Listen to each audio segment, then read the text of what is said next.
گاڑی اونچی نیچی سڑکوں پر ہچکولے کھا رہی تھی۔ صبح کی پہلی کرن پہاڑوں کی برف پوش چوٹیوں پر پھوٹی تھی۔ باہر یک بستہ ہواؤں کا راج تھا۔ یہ یک بستہ ہوائیں گاڑی کی کھڑکیوں سے اندر بھی اترتی جا رہی تھیں۔ وہ گرم ڈریس پر بھورے رنگ کی جرسی پہنے ہوئے تھی۔ گرم شال ایک شانے پر جھول رہی تھی۔ زنیشا نے شال شانوں پر اچھی طرح جمائی۔ سردی سے اس کے گال سرخ تھے۔ زنیشا نے آگے کو ہوتے ہیٹر مزید تیز کیا۔ اس علاقے میں سردی زیادہ محسوس ہو رہی تھی۔ زنیشا کی آنکھیں نیند اور تھکاوٹ کے باعث گلابی ہو رہی تھیں۔ زنیشا نے گردن ترچھی کیے زرق کو دیکھا، جو اضطراری انداز میں ڈرائیو کر رہا تھا۔ وہ بے حد بے چین تھا۔ اس کے ہاتھوں کی نسیں ابھری تھیں۔ وہ ہر تھوڑی دیر بعد اپنی جیکٹ کی جیب میں ہاتھ مارتا، پھر ایک نگاہ زنیشا پر ڈالتا، پھر بے بسی سے اسٹیئرنگ پر مکہ مارتا۔ کتنے ہی گھنٹوں سے وہ یہ کر رہا تھا۔ وہ جانتی تھی وہ سگریٹ پینا چاہتا ہے۔ وہ اسٹریس میں اسموکنگ کیے بغیر نہیں رہ سکتا تھا۔ وہ انجان بنی اپنی طرف کے شیشے سے باہر دیکھ رہی تھی۔ وہ اسے کم از کم سگریٹ پینے نہیں دے سکتی تھی۔ وہ اپنے سامنے اسے زہر اپنے لنگس میں اتارتے نہیں دیکھ سکتی تھی۔ وہ ڈرگس جو تم اسے دیتی رہی، کیا وہ ایک قسم کا زہر نہیں تھا؟ یہ سوال نہیں تھا، تماچا تھا جو اس کا چہرہ لال کر چکا تھا۔ زنیشا نے تڑپتے ہوئے زرق کو دیکھا۔ اس کا مضطرب چہرہ دیکھتے زنیشا کو اپنا وجود ان پہاڑوں کے نیچے دبتا محسوس ہوا۔ وہ پہلے جیسا نہیں رہا تھا۔ ڈرگز میڈیسن نے اس کے رنگ روپ پر اثر ڈالا تھا۔ زنیشا کو اپنا دل کٹتا محسوس ہوا تھا۔ وہ زخمی نگاہیں لیے اسے دیوانہ وار دیکھ رہی تھی۔ زرق نے اپنی جیکٹ میں ہاتھ مارتے سگریٹ نکالتے ہوشیاری سے زنیشا سے چھپانے کی کوشش کی۔ زنیشا اس کی حرکت پر بھیگا سا مسکرائی تھی۔ اسے ایسے ڈرتے ہوئے اچھا لگتا تھا۔ زرق نے اپنی طرف کا شیشہ نیچے کیا۔ سرد ہوائیں دونوں کے چہروں سے ٹکرائیں تو جھرجھری سی وجود میں اتری۔ زرق نے زنیشا کی طرف جھکتے اس کے سر کو چوما تھا۔ زنیشا گردن موڑے باہر کی طرف دیکھنے لگی۔ وہ بہانہ کر رہا تھا۔ اس کی طلب ایک سگریٹ تھا۔ زرق نے سگریٹ انگلیوں میں دباتے اسے جلانے کی کوشش کی۔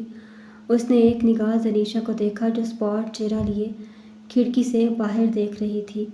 زرق نے جھنجھلاتے ہوئے سگریٹ لائٹر اپنی جیکٹ کی جیب میں ڈالتے بریک لگائی۔ گاڑی کو زوردار جھٹکا لگا تھا۔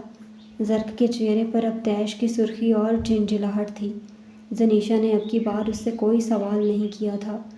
وہ جانتی تھی وہ سگریٹ پی کر رہے گا۔ مرد کو واقعی باندھ کر نہیں رکھا جا سکتا۔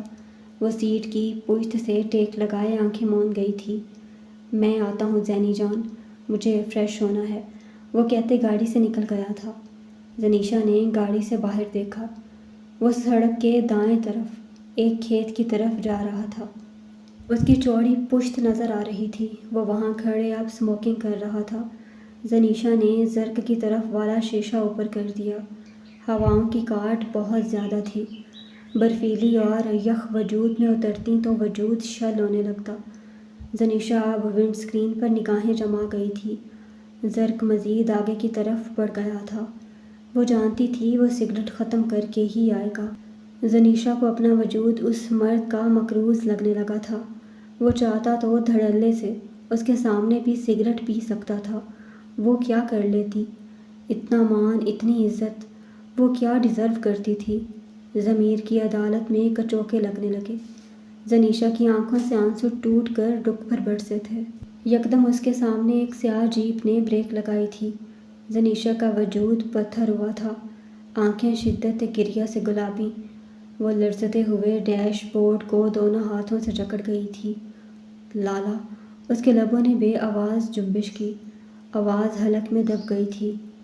جیپ میں بیٹھا درگزئی خانزادہ گاڑی میں بیٹھی لڑکی کو دیکھ رہا تھا، جسے دیکھتے اسے پریوش کی یاد شدت سے آئی تھی۔ زنیشا کو دمے کا اٹیک آیا تھا۔ وہ کانپتے ہاتھوں سے اپنے بیگ سے انہیلر نکالتے اپنے منہ سے لگائے ہوئے تھی۔ درگزئی خانزادہ اچنبھے سے اس لڑکی کو دیکھ رہا تھا۔ زنیشا شاہ کے سر سے شال پھسلی تھی۔ اس کے اخروٹی رنگ کے بال دیکھتے درگزئی خانزادہ کی اسٹیئرنگ پر انگلیاں لرزی تھیں۔ پریوش بچہ، درگزئی نے اسے پکارا۔ زنیشا اب دل پر ہاتھ رکھے روتے ہوئے درگزئی کو دیکھ رہی تھی۔ وہ کمزور نہیں تھی مگر وہ کمزور پڑ رہی تھی۔ وہ تھک چکی تھی، دل پر بوجھ سہتے سہتے، اکیلے لڑتے لڑتے۔ اسے کسی اپنے کی ضرورت تھی، اسے کسی ایسے کندھے کی ضرورت تھی جس کے دکھ سانجے ہوں۔ وہ اپنا درگزئی خانزادہ سے بڑھ کر بھلا کون ہو سکتا تھا؟ وہ 17 سال پہلے والی اس رات کے ٹراما سے نکلنا چاہتی تھی۔ وہ چیخ چیخ کر اپنے ساتھ ہوئے ظلم کی داستان سنانا چاہتی تھی۔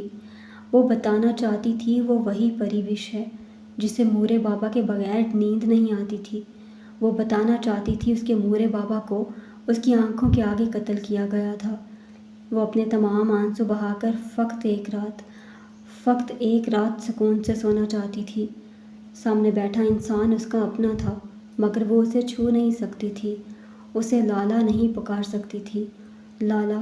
وہ حلق کے بل چلائی۔ درگزئی خانزادہ تک اس کی آواز نہیں پہنچی تھی مگر اس کے لبوں کی جنبش سے اندازہ ہو رہا تھا وہ لالا پکار رہی ہے۔ درگزئی خانزادہ گاڑی کا دروازہ کھولتے باہر نکلا۔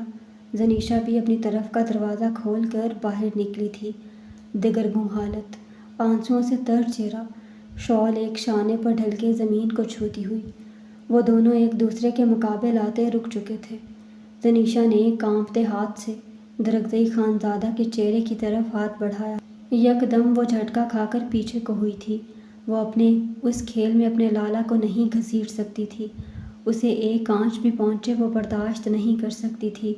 اگر وہ اپنی پہچان بتاتی تو 17 سال پہلے والی قیامت رات سے بھی پردہ اٹھتا، دونوں طرف سے خون کی ہولی کھیلی جاتی۔ زنیشا نے گردن ترچھی کیے دائیں طرف دیکھا۔ وہ اس سے کافی دور پشت کیے کھڑا تھا۔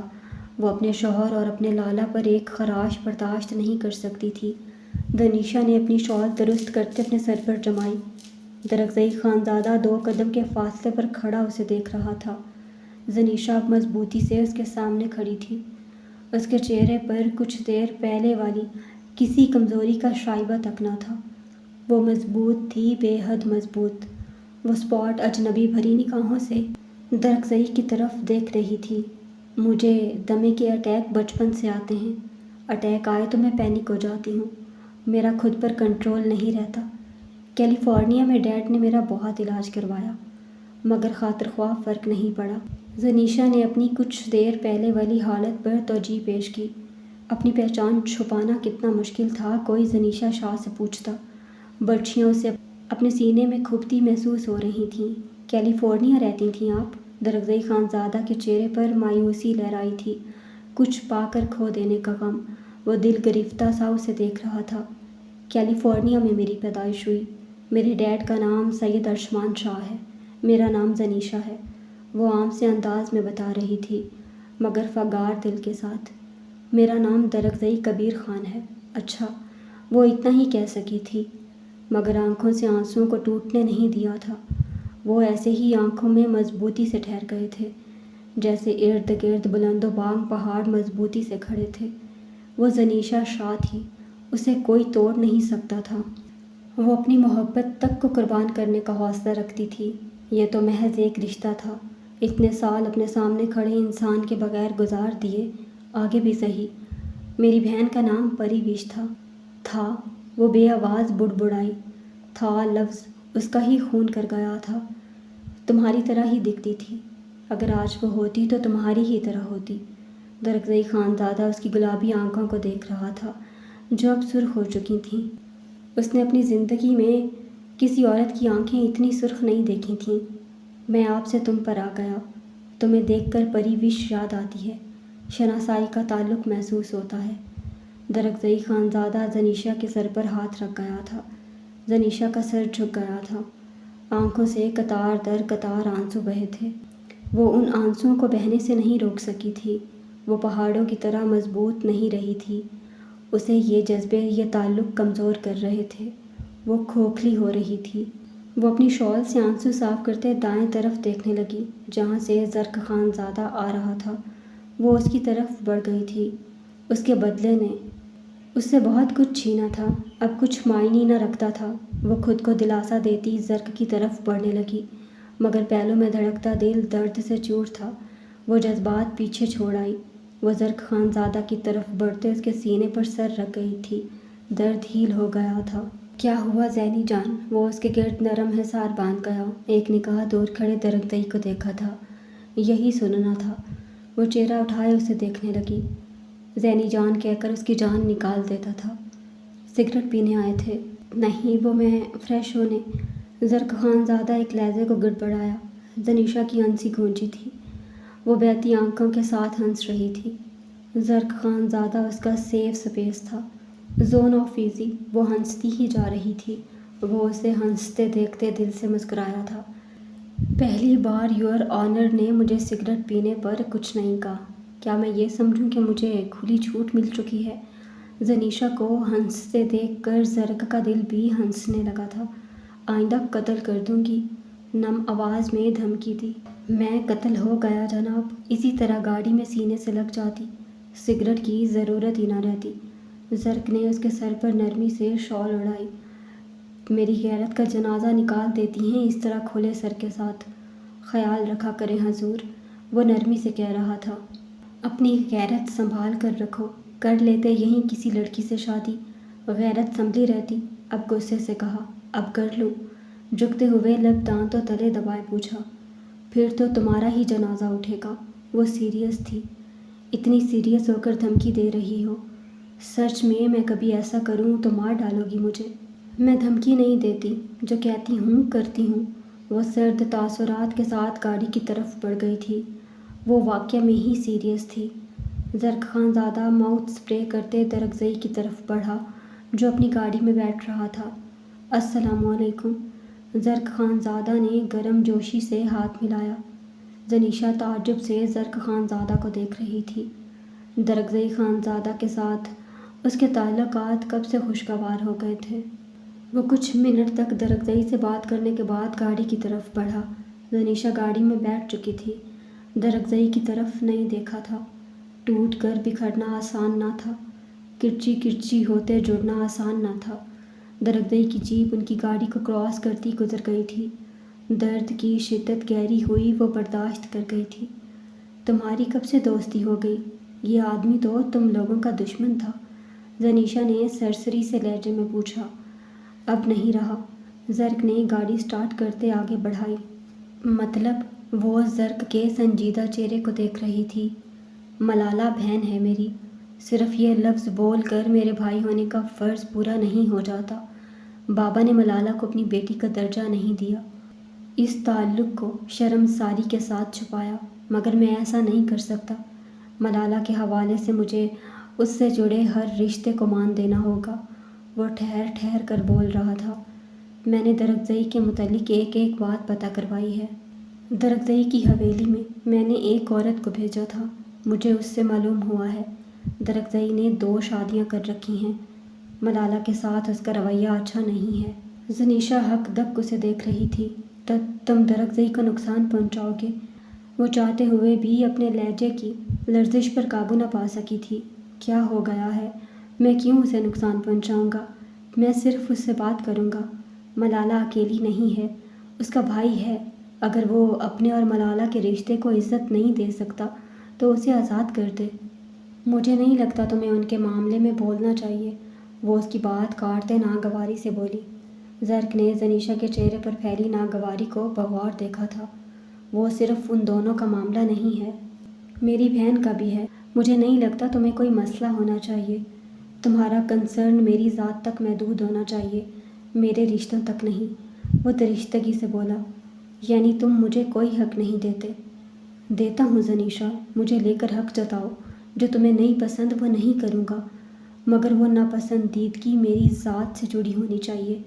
تمہیں اگر میرے کسی رشتے سے ذاتی پرخاش ہوگی یا کوئی بھی مسئلہ، میں وہ دور کرنے کی کوشش کروں گا، لیکن اگر تم مجھے میرے رشتوں سے دور رہنے کا کہو گی، میں یہ کبھی نہیں کروں گا، چاہے تم چیخو چلاؤ کچھ بھی کرو زینی۔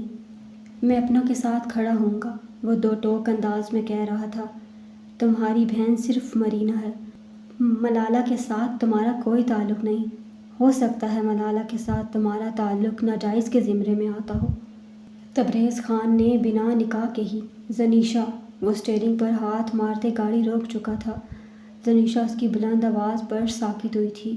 اپنی لمٹس مت کراس کیا کرو، آئندہ اس طرح کی بکواس کی مجھ سے برا کسی کو نہیں پاؤ گی۔ وہ انگلی اٹھائے اسے سرخ چہرے کے ساتھ تنبیہ کر رہا تھا۔ وہ اپنے کسی رشتے کے خلاف ایک لفظ نہیں سن سکتا تھا۔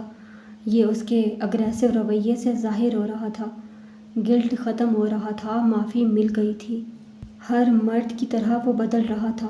گلٹ پشیمانی ختم ہو ہی جاتی ہے، وقت ہر اثر زائل کر دیتا ہے۔ اس کے چہرے پر اب کوئی ملال نہیں تھا۔ وہ ساری عمر اس مرد کو گلٹ میں مبتلا کر کے نہیں رکھ سکتی تھی۔ وہ اس کے ہاتھوں سے ریت کے ذروں کی طرح نکل رہا تھا۔ سرد نگاہوں سے دیکھتے وہ اسے صرف تنبیہ نہیں کر رہا تھا، آنے والے وقت کے لیے تیار کر رہا تھا۔ وہ کل کو کس کی سائیڈ کھڑا ہوگا؟ وہ تبریز کو کبھی قاتل نہیں مانے گا۔ وہ اسے چھوڑ دے گا، اپنے باپ کو نہیں چھوڑے گا۔ تم جو میرے ساتھ کر چکے ہو، اس سے بڑھ کر کیا کرو گے تم؟ لہجہ کمزور پڑا، آواز مدھم ہوئی تھی، مگر وہ کہہ گئی تھی۔ اس کے دل میں پنپتا بدلہ ایک ناسور کی طرح تھا، جو اس کو ہی مسک کر گیا تھا۔ وہ سیاہ تھی اور سیاہ ہی رہنے والی تھی۔ زرق خانزادہ کے چہرے پر تکلیف کے آثار نمودار ہونے لگے۔ اس کے گردن کی رگیں پھولنے لگیں۔ وار بے رحمانہ انداز میں کیا گیا تھا، کاٹ کسی خنجر کی طرح تھی۔ وہ اسٹیئرنگ کو مضبوطی سے جکڑ گیا تھا۔ اس کی پیشانی پر پسینے کے قطرے تھے۔ تنیشا اس کی حالت دیکھتے رخ موڑ گئی تھی۔ وہ سیاہ کار ہی نہیں، بے رحم بھی تھی۔ اپنی شال میں ہاتھ ڈالتے اس نے اپنے زخم نوچے تاکہ اپنے درد سے جڑی رہے، زرق خانزادہ کے درد کو محسوس نہ کر سکے۔ اس کا درد قرب زیادہ مارتا تھا۔ وہ اسٹیئرنگ پر سر رکھے چیخیں مار رہا تھا۔ زنیشا لرز کر رہ گئی تھی۔ یہ پہلا ہسٹریائی دورہ تھا جو اس مرد کو پڑ چکا تھا۔ زاویار بیڈ پر نیم دراز اسے دیکھ رہا تھا۔ وہ ڈریسنگ مرر کے سامنے کھڑی اپنے گیلے بالوں میں برش کر رہی تھی۔ بالوں میں چمک تو نہیں تھی، مگر کل کی نسبت صاف لگ رہے تھے۔ کمرے میں عجیب سی مہک پھیلی ہوئی تھی۔ وہ چاہ کر بھی اس مہک کو کوئی نام نہیں دے سکا تھا۔ وہ نہا کر آتی تو صابن یا شاور جیل کی مخصوص مہک سے کمرہ مہک اٹھتا تھا۔ بے شک وہ سستے پروڈکٹس استعمال کرتی تھی۔ زاویار اسی مہک کا عادی ہو گیا تھا۔ اب مہنگی خوشبو بھاتی ہی نہ تھی۔ ادھر آؤ۔ لہجہ بے حد نرم تھا۔ بال گیلے ہیں، خواہ مخواہ آپ گیلے ہو جائیں گے۔ زاویار ہنس پڑا تھا۔ اگر وہ بیوی بن کر ادا دکھاتی تھی، اس کی اداؤں پر ایک مرد واری تھا۔ دوسرے لمحے زاویار کی آنکھوں میں بے چینی ابھری تھی۔ ایک بیوی کے طور پر ادائیں تو ٹھیک تھیں، مگر ایک بیوی کے چہرے پر قربت کے کوئی رنگ نہ تھے۔ وہ پھیکے سے اسپاٹ چہرے کے ساتھ مرر کے آگے کھڑی تھی۔ گزری رات کی قربت کا کوئی شائبہ تک نہ تھا۔ بنا کسی جذبے کے وہ ایک بے رنگ سی عورت تھی، ایک مکان کی عورت۔ مرد غلطیاں کرتا ہے، عورت معاف کرتی ہے اور اپنا ریلیشن ٹھیک کرتی ہے، مگر یہاں ٹھیک تو صرف وہ کر رہا تھا۔ اس کا تو کوئی کردار نظر ہی نہیں آتا تھا۔ وہ تکیے پر بازو رکھے کروٹ لیے مرر میں اس کا عکس دیکھ رہا تھا۔